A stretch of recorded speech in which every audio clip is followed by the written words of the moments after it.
Hello there, survivors. My name is Jay Steele, and welcome back to Aspera. Now, we had a couple really action-packed and lots of dialogue, full, rich episodes the past couple. So let's finally catch up on where I'm at and how I got to where I'm at here. So we are on year 163. So we've had a big jump in time. So where we ended was we were at our main colony here. Everything was burning and dying because I jumped the gun on the atmospheric oxygen, and I had biodomes over here, and I had biodomes in this colony, and this colony also died for a little bit. I had biodomes at both places, and they were making lichen that was starting to convert quite a bit of the CO2 into oxygen. Unfortunately, I kind of jumped the gun there, and it converted all the CO2 into oxygen. And I think the most I ended up having was about 80% of the atmosphere being oxygen, which made everything really, really flammable, and maintenance was very hard to keep things up, and we were burning through resources just trying to maintain things. So, with the main base's last dying breath, I had them scramble together a launcher, and we launched a base over here, and then that would be right here behind the massive drone swarm. And there was enough resources here because this was an enemy base that we destroyed. There was enough resources here, and they were in plentiful and large stock that we were able to build something sustainable. It was difficult, and I had to play my cards just right in the beginning. Otherwise, I would run out of resources, and my worker drone or my worker would die before he would be able to make more workers. So tough game. I had to play that just right. So I found out that I messed up with my CO2 and converting into oxygen. I really need to have the technology researched in order to bring nitrogen in from Titan, which I couldn't do because I had no colonists. So I was in a very bad situation. But after getting this stable, I was able to. There were some water pockets, and I had a colony up here, and we did some research, and we were able to eventually get up to the ability to unlock importing nitrogen from Titan. So, and then after that, I launched another colony over here since this one died a long time ago. And there was a couple old directives that we took care of, so those should be, all the dialogue and clips of those should be in the last episode. They are still alive. They aren't going to live forever because they're almost out of silica. I think when they run out of silica, they can no longer make electronics. So this base right here is slowly dying, and there's nothing I can really do to save them. They ran out of water, so they were no longer able to support any research colonies. So, yeah, this base's days are numbered. Resources is a really big issue. If you run out of a particular resource, it could kill a base. So then I launched another one up here, and because this was where the first enemy colony was, there was a lot of resource-rich areas. So we have gone and started this place up, and it has become very prosperous, I would say. It's done very well as a colony, but it was so far away. So then after I started getting the atmosphere under control, and I imported a bunch of nitrogen, mainly from this colony and this colony up here because they had so many resources. After we got the atmospheric composition under control and we got the oxygen down, I started researching some other things like the hyper tubes or hyperloop systems, and I didn't have a whole lot for research, so it was taking forever to do research because I just couldn't support a large colony or a large amount of colonists. So that is why we are so far into the future, 163 years into the project in total. And once I unlocked the hyperloop system, I was able to kind of branch out further because I wanted to work up to these uranium fields up here and tap into all these uranium mines because I wanted to make fission plants because they are a lot better for power, a lot easier to get. So we made a bunch of those. I thought they required uranium as an input. No, you only need 10 uranium to start them, and then they just work. So, little fun fact, I'm glad I know that. I can put a bunch of them down because now I have a bunch of uranium. So, and because I was all the way up here getting all that power, I'm like, oh, I'll just reconnect to this old base and we'll revive it. And I'll do something up here, and it'll be another spot with a spaceport or other things to launch and do stuff with. So this place ended up having a lot of iron by it, and over here is a bunch of carbon. So this is now where I'm doing most of my steel manufacturing. And up here, we were having power issues, so I also wanted to snake all the way up here. And you can look at maintenance. I have a bunch of maintenance things that they're kind of expensive to maintain, but I wanted to get up here to get power up to them. So now we have a fair amount of resources to back us up and fund us. And here is what the bases have evolved into over all the time. And let's look at the research tree. I've actually completed all the space. The thing I needed was nitrogen from Titan to balance the atmosphere. I have almost all biotech. I just have this one right here that I need to research, and then animals. So something I'm going to start in this episode is bioengineering plants. We have that researched. I'm going to turn on the biodomes, and hopefully the planet will start getting green here over the next few years. We have a little bit more to research in engineering, and I have done a fair bit in the military. So if we do somehow progress to the point where we have to fight people again, we are well equipped for that. I have a bunch of drone hives who have lots of drones in them, kind of just scattered all over the place. We can look at my military overview. So these guys are ready. We have an army of up to 4,000 assault drones. So we could put those together in one big lump, and those should really rock and do some damage.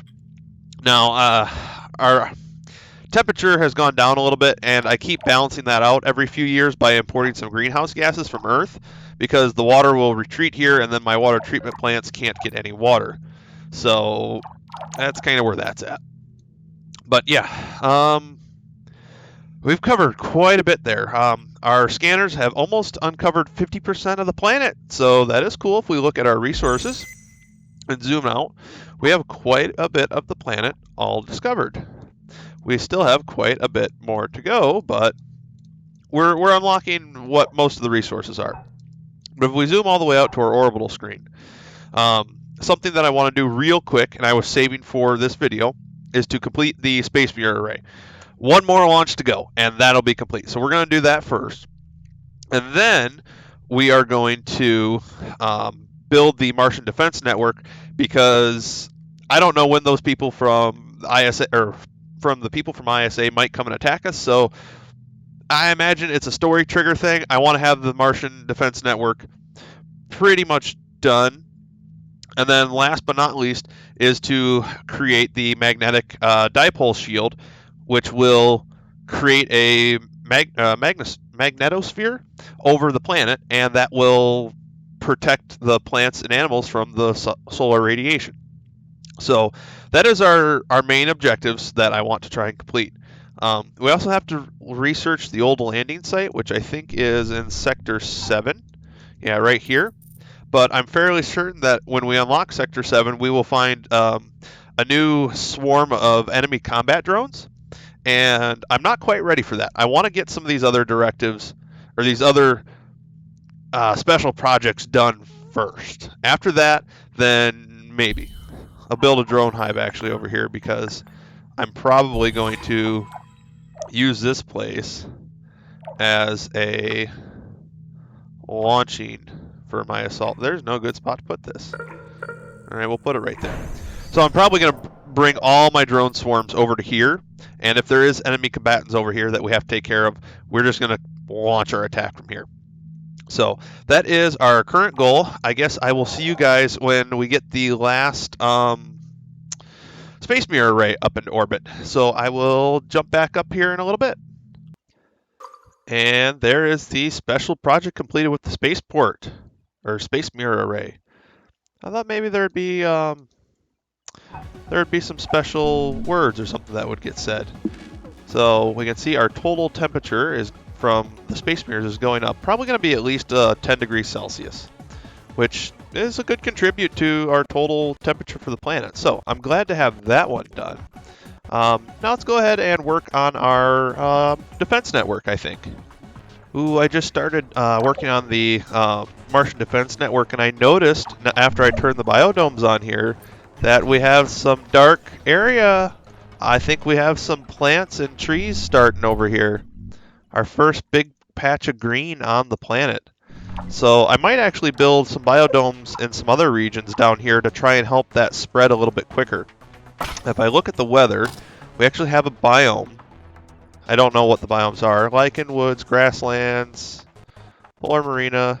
So I guess we're hoping for grasslands. I think that'll be these guys here that are a little bit darker. That's all around the spheres here. I don't see any green yet. Anyway, I'm going to probably keep working on those, and we'll put down a few more to see if we can get the planet to turn green.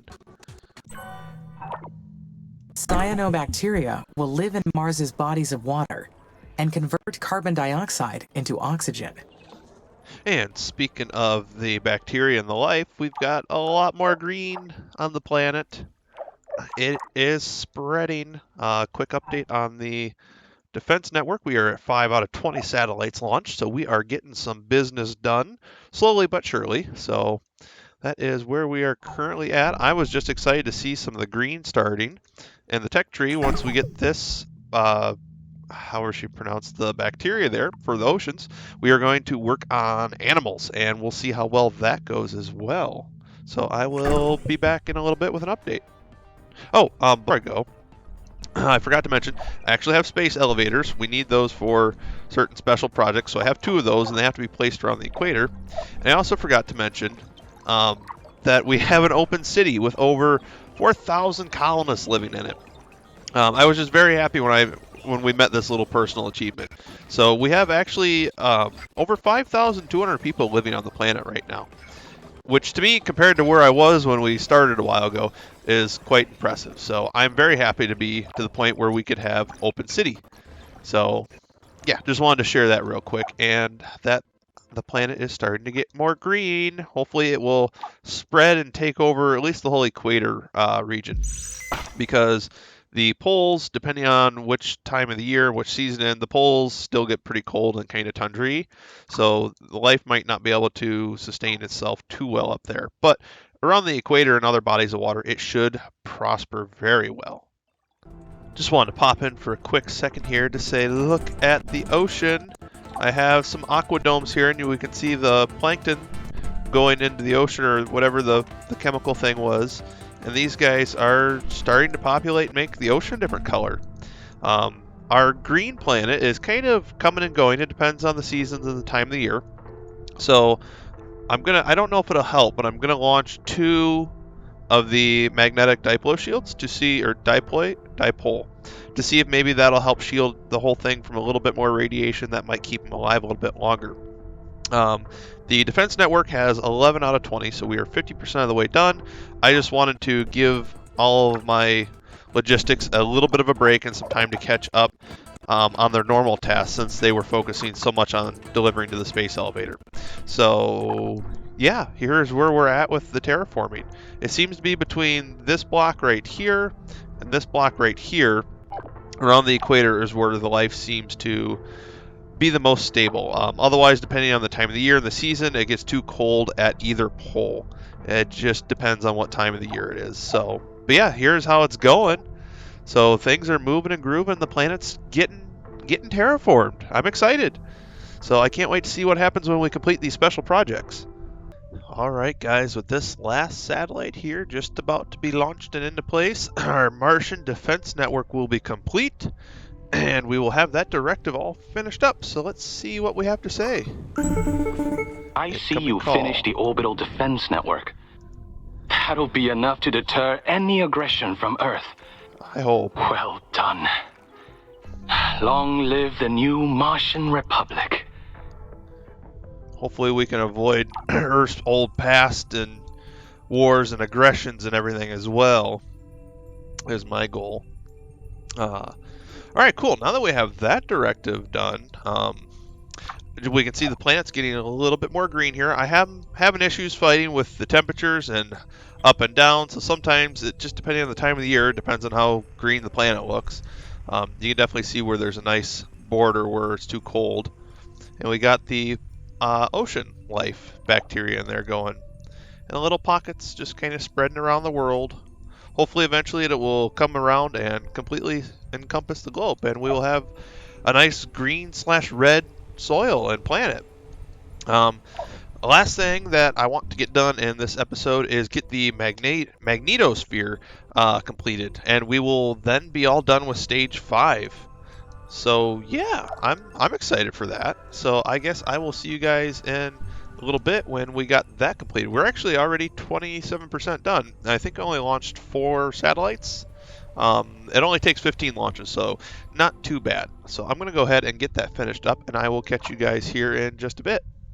All right, guys, this is the last launch. The pole or the shield is going to be complete, and stage 5 is complete. Let's listen to this call. Hey, Amy, it's Sonna. How's it going? Everything's good here.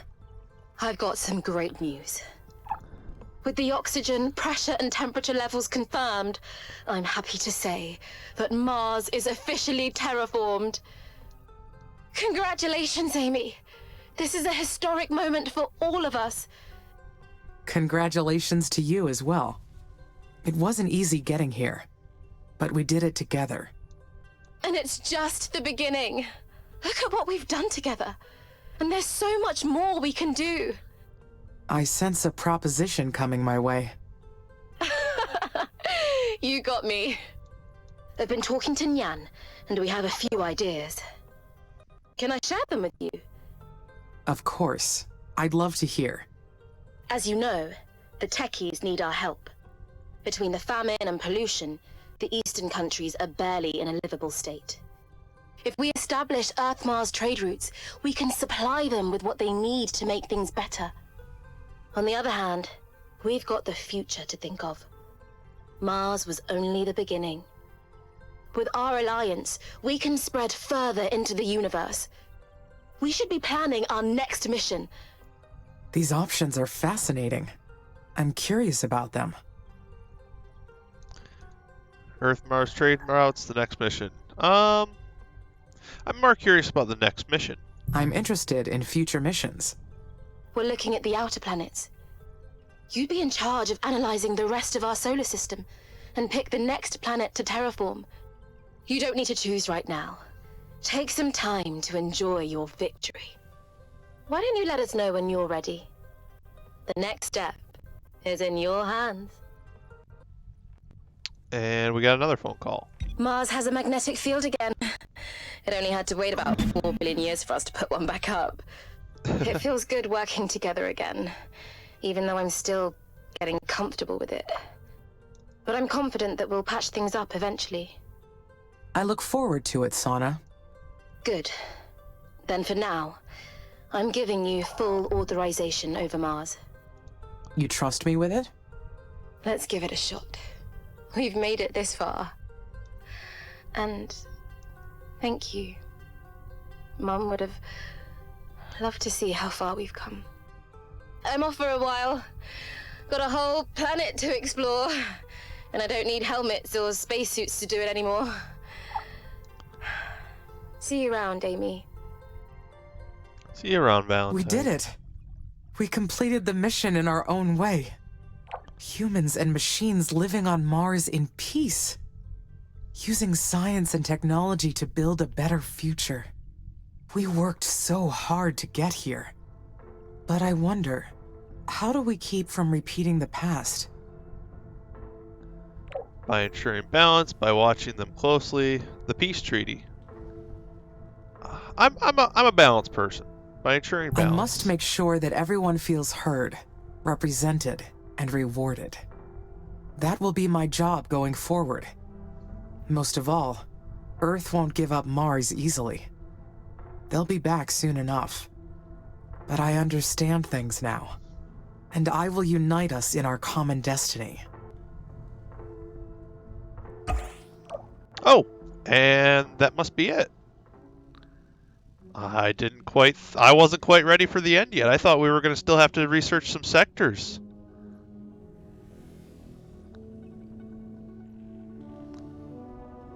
Huh.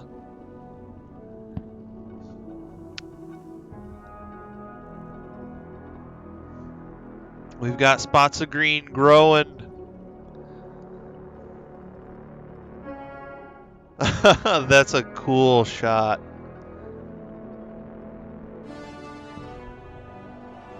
Oh, wow.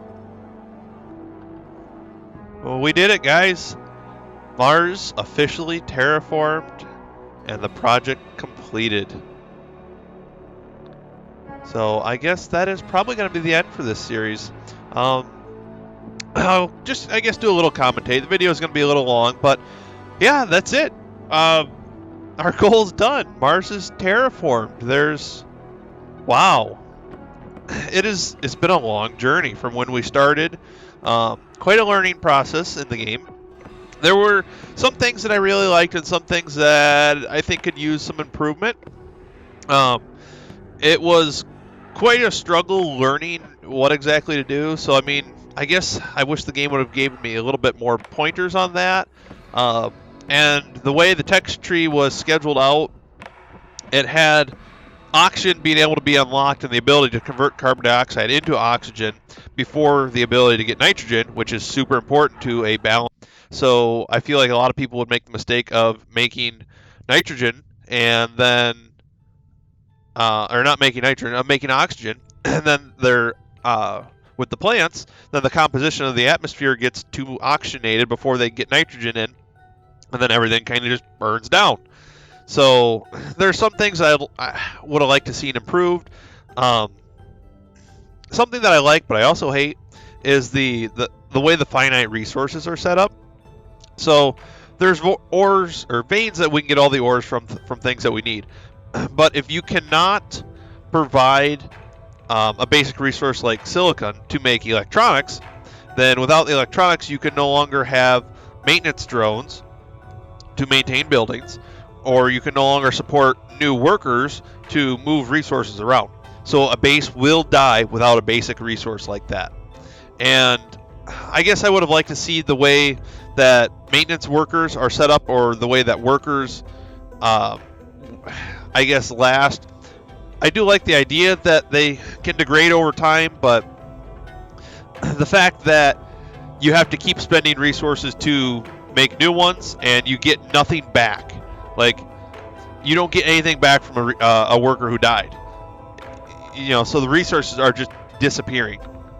So the fact that would just slowly drain down resources until a base was empty, and then the base would die, kind of bothered me. I didn't like that setup. Another thing I didn't like was that you could only get food from chemicals. So if you didn't have any chemicals, you could not make food.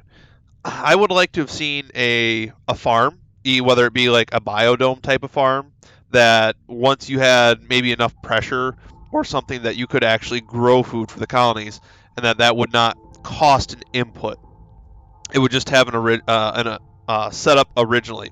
They did this with the fusion power, where it just cost an original setup of resources, and then it just made power. So I don't know why they couldn't do that with food for colonies for doing research, because that seemed to be a hard thing to keep up with as well. And especially once the atmosphere was pressurized, I would have liked to have been able to see farms that you could have placed down for making food, not having to convert chemicals into food. So just something that I think they could have been done a little bit better in the way that it worked. And yeah, overall, I think I did like the game. It was a big learning curve getting into the late game when we started running out of resources, and then also learning that I really needed to keep food going for research for my colonies, because if my colonists can't research and unlock new things, then I can't progress further. So if I don't have the resources like water and food, I can't support colonies and I can't support research, which means I can't help the planet anymore. So I guess I would have liked to see things balanced a little bit better. I like the concepts, it's just the execution I think could be tweaked a little bit more. And then also the fact of having to have a maintenance hub to make a road to connect to a really distant colony. I didn't like that, because I felt like that was a waste of resources for the maintenance hub to just have to maintain a line. I wish there would have been a way to make like a small maintenance section, and have maybe just one maintenance building maintain a whole stretch of road between two colonies. I would have liked to have seen something like that, so that you didn't have to place down a line of maintenance buildings in order to get to a new colony, and then a line of power producing buildings in order to get a road to a new colony and to get power shared between them. So I guess those are some things that I would have liked to have seen a little bit different. But overall, I was pretty happy with the game. I mean, we terraformed a freaking planet. How cool is that? We took a barren planet that had no atmosphere hardly, and it was frozen, and we warmed it up, and we melted it, and we created an atmosphere, and we created life and spread it around here on the planet, and we created a defense network so that we would be safe, and yeah, so many cool things that we did. And then the planet at the end was starting to turn green. It was, to me, it was just beautiful, and it was quite a concept to wrap my head around, and it was a very fun experience all together.